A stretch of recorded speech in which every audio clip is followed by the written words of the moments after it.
নির্বাচন কমিশন সূত্রে খবর, ভোটারদের ভয় দেখানো, গোলমাল পাকানোর অভিযোগে শুধু শনিবার রাতেই 500 জনকে গ্রেফতার করা হয়েছে। শুধুমাত্র শনিবার রাতেই 500+ নেতাদের গ্রেফতার করা হয়ে গেছে। এবার আপনারা জাস্ট ভাবুন যে শনিবার রাতের পরের থেকে এই সময় পর্যন্ত প্রায় 40 ঘন্টার উপরে কিন্তু কেটে গেছে।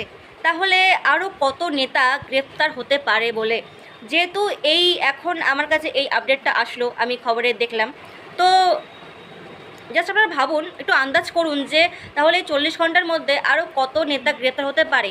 এবং তার থেকে বড় কথা হচ্ছে যে এই সমস্ত নেতারা কারা। দেখুন, আমি তো শিওর যে এরা তোলামূল নেতা। এখন তোলামূল বলতে আমি কাদেরকে বুঝিয়েছি আপনারা আশা করি বুঝতে পেরেছি, আপনারা বুদ্ধিমান।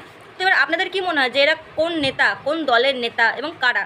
তো আমাকে কিন্তু অবশ্যই কমেন্ট করে জানাবেন এবং এই ভিডিওটা শেয়ার করে আমাদের পশ্চিমবঙ্গের প্রত্যেকটা মানুষকে দেখার সুযোগ করে দেবেন, যাতে তারা জানতে পারে যে আমাদের বাংলার পুলিশ আমাদের বাংলার পুলিশ কিন্তু খেলা শুরু করে দিয়েছে। নির্বাচন কমিশনের থেকে খেলা শিখে তারাও কিন্তু খেলা এখন খেলছে।